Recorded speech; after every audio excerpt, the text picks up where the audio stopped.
Welcome back to the Ancestral Findings Podcast.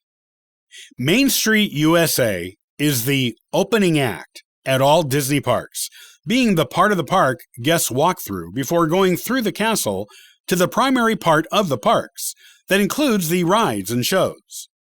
It originally appeared at Disneyland in California, and all the other Main Street USA sections or their equivalents are similar to the first one at Disneyland. This is the story of Main Street USA.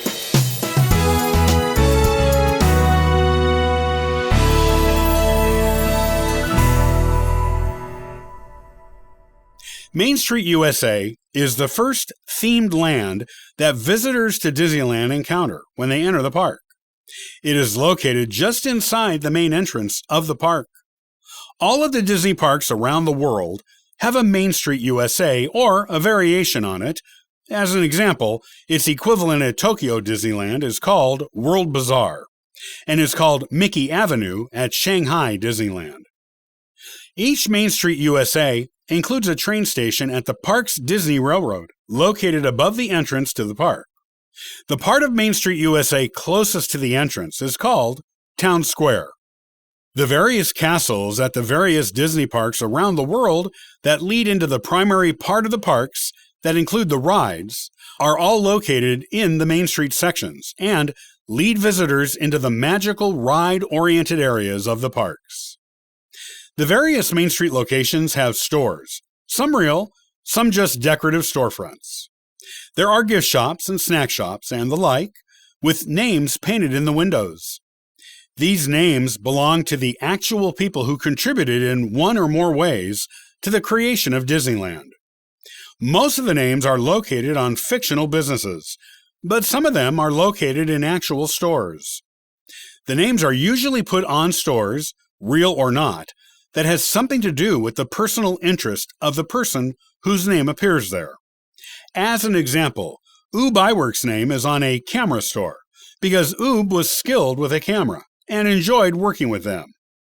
The original Main Street USA, which is located at Disneyland in California, was inspired by Walt Disney's hometown of Marceline, Missouri. It was designed to look like the town center of an idealized version of an early 20th century American town.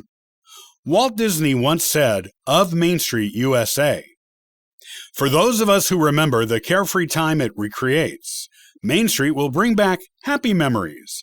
For younger visitors, it is an adventure in turning back the calendar to the days of their grandfather's youth." Above the firehouse in Town Square at Disneyland is Walt Disney's personal apartment, fully furnished but off-limits to the public. A lamp is kept burning in the front window as a tribute to his memory, except at Christmas, when a small Tannenbaum replaces the lamp. It is largely decorated for both Halloween and Christmas. It was really important to Walt for Main Street USA to be evocative of an idealized version of America's past. At the time Main Street USA was built, that time period was considered America's golden age. To Walt, the warm and happy feelings that this type of place evoked in his guests was central to them being in the right frame of mind to truly enjoy the rest of the park to its fullest when they entered it. Main Street USA was a thing of beauty to Walt. The Opera House on Main Street in Town Square is the oldest building in Disneyland. It was originally the park's lumber mill between 1955 and 1961. The cannons that are located in the center of the square are antiques that were originally used by the French Army in the 1800s, though never fired in a battle of any kind. The gas lamps that line Main Street USA at Disneyland originally came from St. Louis, Missouri, and are also antiques from an earlier, simpler time in American history. Walt tried to make as much of Main Street USA authentic to the image and time he was trying to evoke as he could. At Walt Disney World in Florida, there are a lot of similarities, with a few important differences to the Main Street USA. It includes stylistic influences from other places in America besides the turn-of-the-century Missouri and Colorado. There are New England influences, as an example. The Four Corners area in the center of this particular Main Street is another unique difference, as it is a building with a different architectural style on each of its four corners. There isn't an opera house on the Main Street USA at Walt Disney World. Instead, it includes an exposition hall. Like the Main Street USA at Disneyland, the one at Walt Disney World includes both fictitious shops that are merely storefronts and real shops that sell gifts and snacks. The Main Street USA at Walt Disney World also includes a city hall with a guest relations lobby where cast members can be found who will give information and assistance with navigating the parks to park guests. There is an actual barbershop there too, and you can get genuine haircuts at it. A place called The Emporium sells a wide array of Disney souvenirs, including the iconic mouse ear hats. This Main Street USA also includes 2 sit-down restaurants, not just stand-up snack shops, as at the one at Disneyland. These restaurants are called Tony's Town Square and The Plaza Restaurant. A unique dining experience can be had at the fast food-style Casey's Corner, which is located at the end of Main Street, where one can buy traditional American ballpark food, such as burgers, hot dogs, popcorn, and French fries. Like at Disneyland Main Street USA, the Main Street USA at Walt Disney World has the names of people who were involved in the creation of the park on the storefront windows for both fictitious and genuine stores.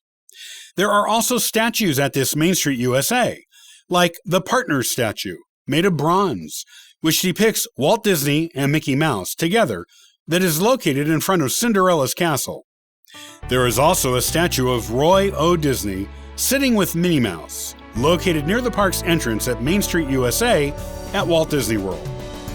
Smaller statues of iconic Disney characters like Minnie Mouse, Donald Duck, Goofy, and Chip and Dale are located there too.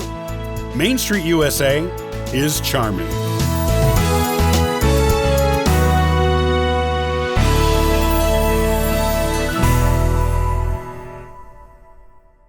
Well, thanks so much for listening and subscribing to the Ancestral Findings podcast. Be sure to visit ancestralfindings.com to download a free genealogy ebook, request a free genealogy lookup, and sign up for the weekly historical postcard giveaway. I hope you have a wonderful day and happy searching.